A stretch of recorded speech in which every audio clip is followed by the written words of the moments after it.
Ladies and gentlemen, it is Tuesday, February 25th, 2014. You're listening to FAWMtalk. I'm Ianuarius. With me, as always, the pig farmer's son, the excellent TC Elliott. How you doing, man? I'm doing good. Fantastic. Not too bad at all. How about you? Well, sun is shining. It's almost March, so we're almost done with this ordeal. Yeah. 4 days left. So, Yeah. what's your plan? I don't know. Oh, I don't know. I've Good. got one song I have to record for a collaboration. I've got to stitch together one of the corpses. I've still got to do music to the lyric first corpse. Other than that, I'm open. Yeah. So People my list is, yeah. are pestering me to do guitar solos for their songs. Well, I saw the one in the forum, and I thought of you immediately. Yeah. So Yeah, I was did like, a couple of solos for that one. Awesome. So that was fun.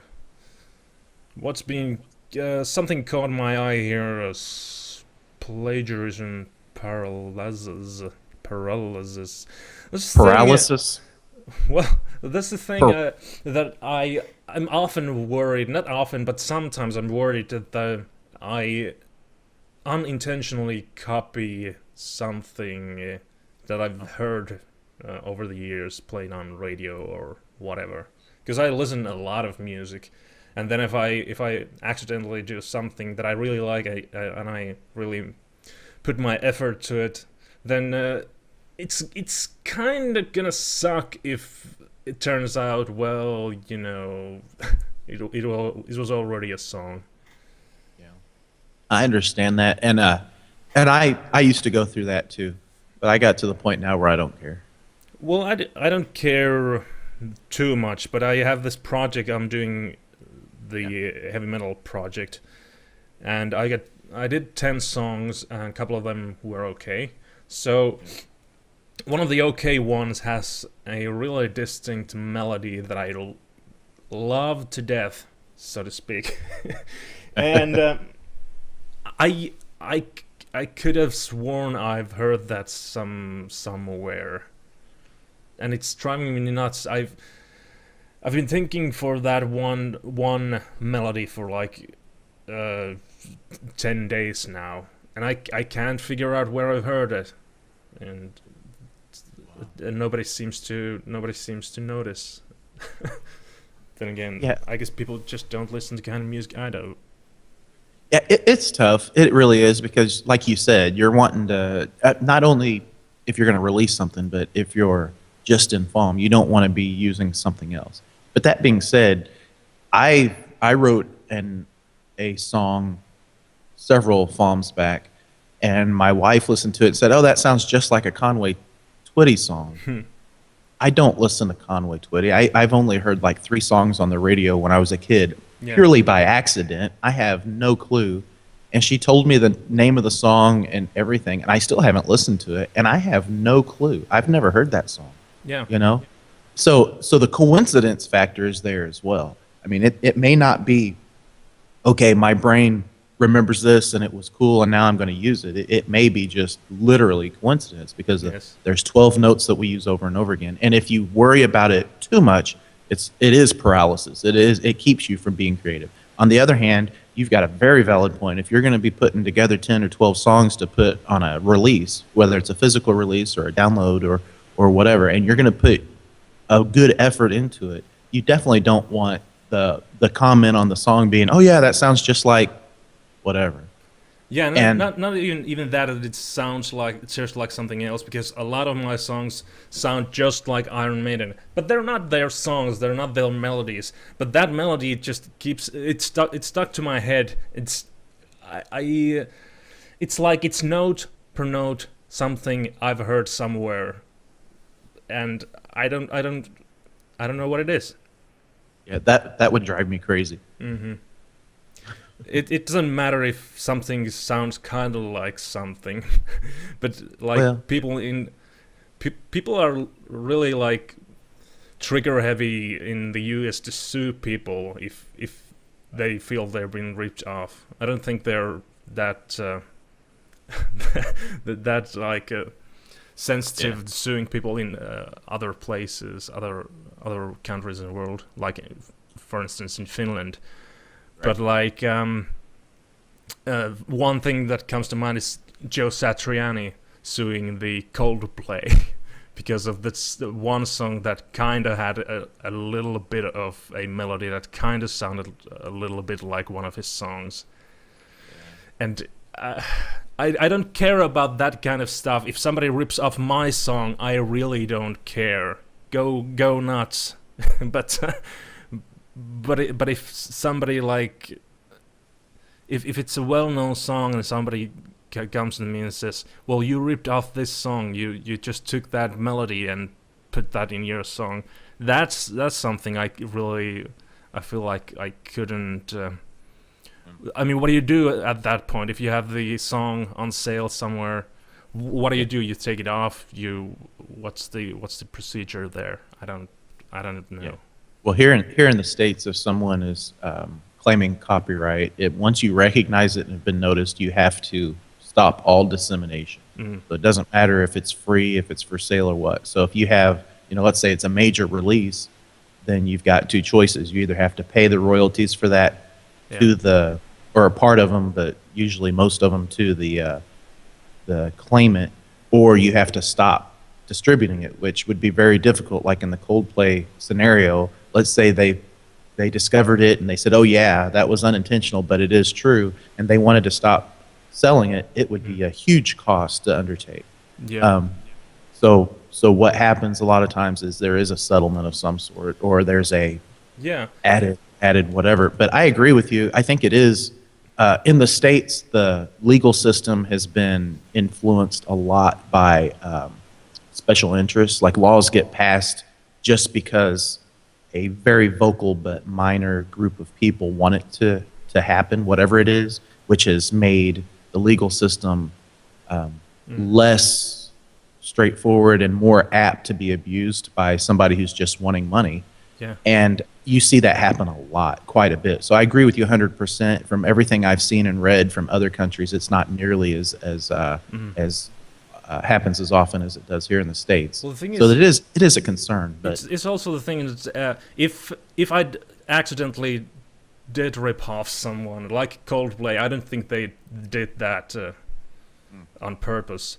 But if I did, I would be happy to take the song off sale. I'd be happy to pay royalties to whoever claims them. But the thing is, if you're taking it off sales, it's not gone. This day and age, it's not gone. It'll be everywhere on YouTube. People are still gonna blame me for ripping off that whoever, and it's gonna be everywhere. It was a different thing during like LP times, even CD times.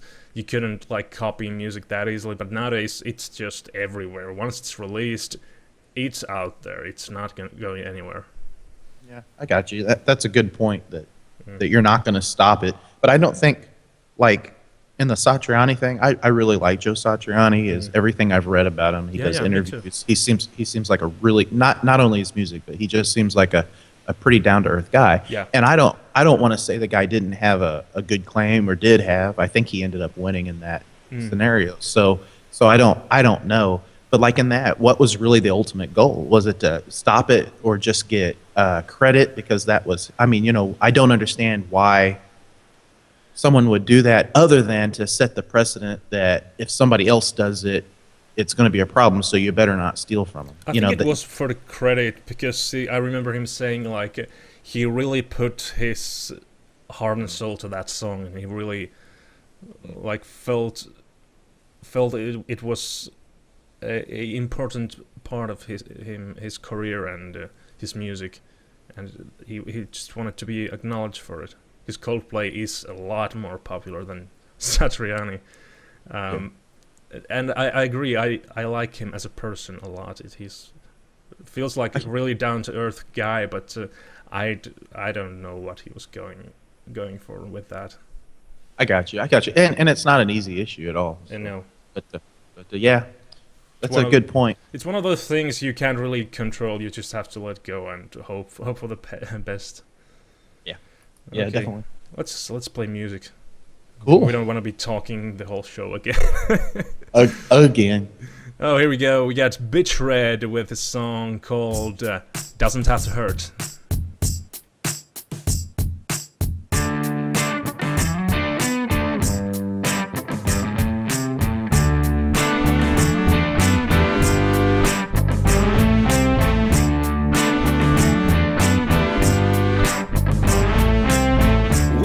Our minds when something doesn't feel right. We have emotions that we'll never deny. As long as no one gets hurt, we do what we want.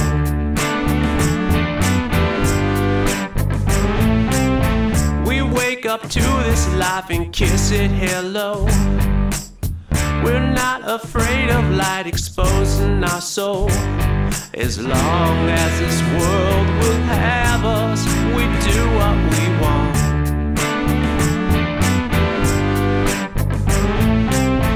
It doesn't have to hurt, it doesn't have to hurt. All we gotta do is just learn a word. It doesn't have to hurt, it doesn't have to hurt. Just be honest with yourself. Everything will run its course.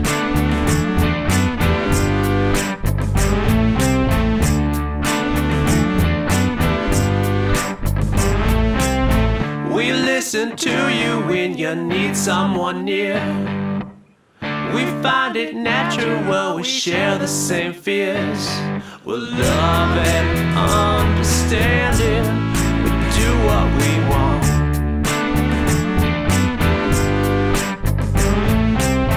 We never worry about those things we can't change. It doesn't matter 'cause we'll sing anyway. A song can carry a song. We do what we want.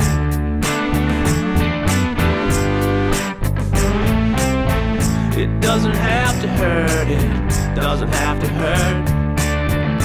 All we gotta do is just learn a word. It doesn't have to hurt, it doesn't have to hurt. Just be honest with yourself. Everything will run its course.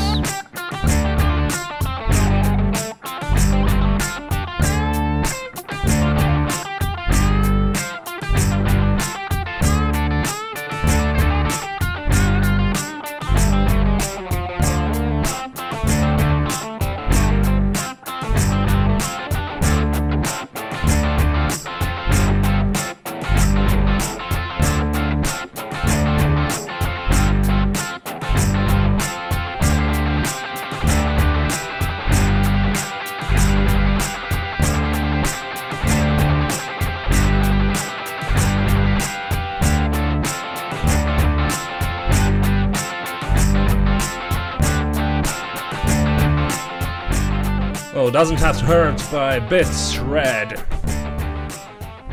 Yeah. Super sexy guitars. It was driving me crazy trying to think what did this song remind me of.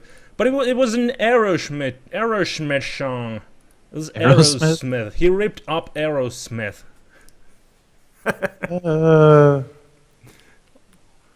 It was exactly like something from the older Aerosmith era. With those, well, the brass was a little bit more synthetic there, but I think, what were the songs? It was like something from, jeez, it's been a long while since I listened to Aerosmith. Toys in the Attic era. That's the only album that I've got several albums by them. That's the only early era album I have by Aerosmith, and it didn't really. I mean, there was. I'm trying to remember. They did a cover of Big 10 Inch Every Records. time I say it, like this reminds me of this, somebody goes, well, what? Yeah. It's weird. I get the weirdest associations anyone ever does. It's So basically, what you're saying is, if Januarius says that it sounds like something else, you're completely safe. It's completely unlike it. Absolutely. Nothing like Aerosmith. It sounded like a Backstreet Boys song. Oh my god. That's funny. I like that. I like that song too. Right when you first started playing it, the guitars had me. I just really liked the sound of it, and I liked the sound of the guitar, the sound of the demo, and the way he was playing it right from the top, and with the vocals that go along with it. It was just, that was a good track. I hadn't heard it before. I really liked it. Guys, you're trying to screw me over with the pronunciation. Aerosmith, the German Aerosmith tribute band. To be fair, that is what you said. Oh my god. I'm getting nailed to the cross here. Plagiarism, paralysis. This guy wrote this. It's paralysis with A. It's paralysis. Paralysis. I thought it was written with Y. Paralysis. I don't. It is, but that doesn't. Paralysis. It's English. It doesn't matter how it's spelled. Okay. Good. Paralysis. Well.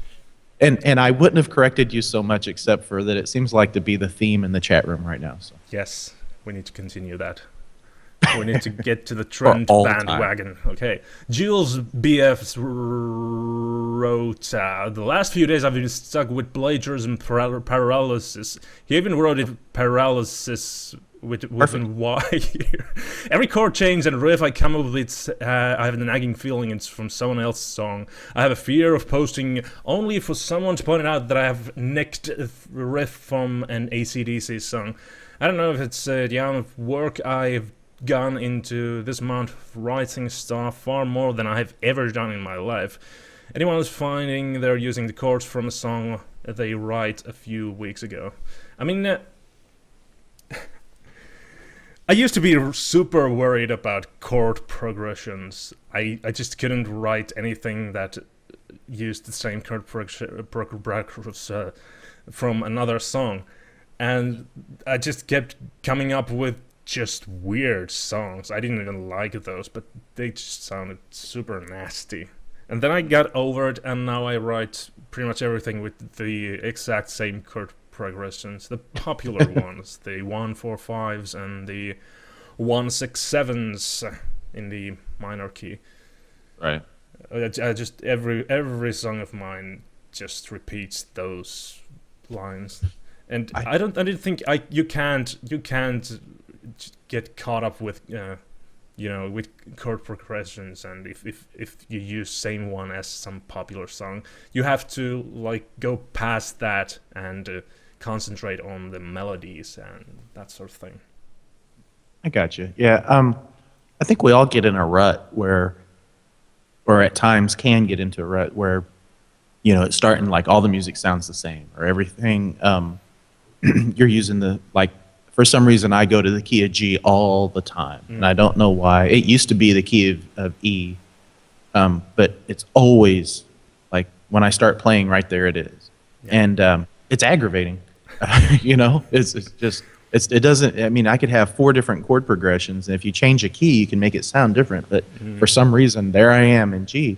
But that's and I think we all go through that at times. But that is different than the like the plagiarism deal. Yeah. Where I don't think you can copyright a chord progression.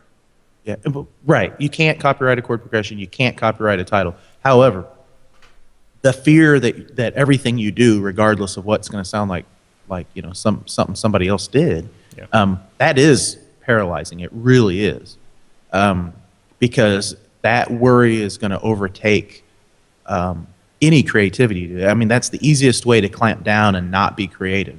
Yeah. And that would suck. And the only thing I've had that worry in the past. I really haven't had that worry lately. And because if I even think that, then I'm not going to be writing songs. Yeah. You just got to write, and then if you notice later on that it sounds like something that someone else did, you just change it slightly. Just yeah, I agree. Use the relative key for one chord, or change the melody one note to another. Well, and it's that's a big. Yeah, no, I agree, and that's a big thing with creativity too. Is a lot of times, like, and it took me years to figure this out, but you're sitting there strumming the chord pattern, and if you just change the way you strum it or the rhythm that you put behind it, or like you say, sometimes even just do like an extension in your chording. So like if you're playing keyboard, if you go into some, some minor two chords or whatever, or you can change the whole feel of the song, even though the chord progression is almost exact or is exact because of a change in rhythm. Yeah. And you can get a whole new flavor to it really easily, but it's all the details. It's not the actual chord progression. The only thing that is really, really super recognizable no matter what is the melody. And even that you can fiddle with a little bit and not change much to make it sound different. So it is, I think, in the details. I think that idea is you can't let it be crippling to you. You can always change small items to make it sound different if that is a worry later. I think you're exactly right on that. Yeah. Well, I want to play some music here. Let's see. Okay. We got Ricket Falkrum. I'm pretty sure I pronounced it right. Ricket Falkrum. And this song's called The Narrow Margin.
for the Film Noir Challenge, The Narrow Margin by Rick at FAWM. It's just super excellent song. Everybody in chat rooms just loving this one. And who can blame them? Yeah, it's a hit. It's an absolute masterpiece. I love that song. It reminds me of the Unreal soundtrack. The game Unreal that came out in, I think, 1999. It had the best soundtrack of all time. I still think it has the best soundtrack of all time. It's a really old game, and the soundtrack was all done in Tracker. You know, they used like trackers back in the day, like Fast Tracker and that sort of thing. And that soundtrack is amazing. Every time I hear something even remotely similar to that, I always think of that soundtrack, and it's phenomenal. That song was phenomenal. It could have been on that soundtrack. Just fantastic. Right. Yeah. I really enjoyed listening to that one as well. It's like Good Music Tuesday or something. I don't understand it. Yeah, when it was at first it was very atmospheric, but when the drums kick in, you're like in the groove, man. That's really heavy hitting stuff. I wish I could make that kind of music. Ooh. Yeah, I can't do it at all. That's so far beyond my even contemplation. It's ridiculous. Well, tip of the hat to you guys. Kudos. Very well done. Kudos. And the guy, the song was in 48 kilohertz. I had to resample it to play it on the cast. But there you go. Oh, some people post things in other frequencies, or what do you call them? Yeah. Yeah, and the rate was different. I get that on occasion, like when we're doing collaborations, or Exquisite Corpses are big when you get a segment from somebody else and then you're going to do it, and so you have different pieces and different sample rates and AIFF and all these different formats, and so you have to kind of watch it. Reaper's actually pretty good about it for me. They just resample for me or change it up so that it works. So, yeah, I think 48 is the default for or the standard for DVDs. I mean, 44 is of course the standard for CDs. But people often record stuff in 48 just to have a little bit more of a sample rate for the song. They have a little bit more, Jesus, I'm struggling with the words.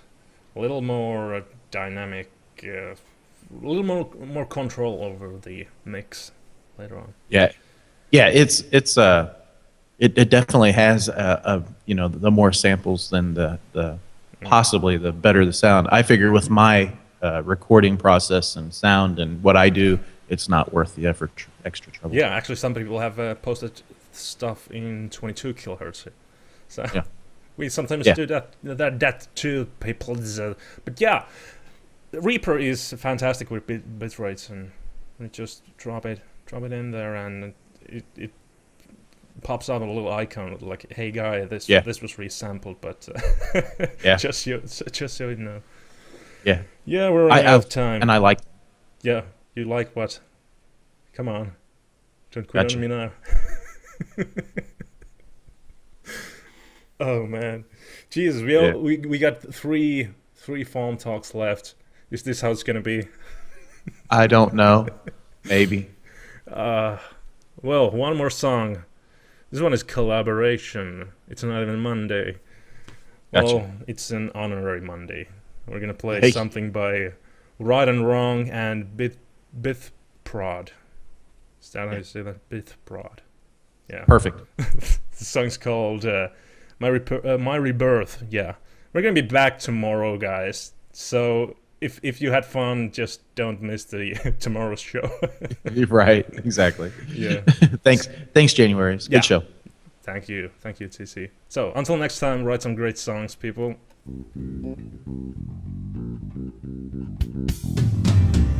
From the time dinosaurs began, only the fittest survive.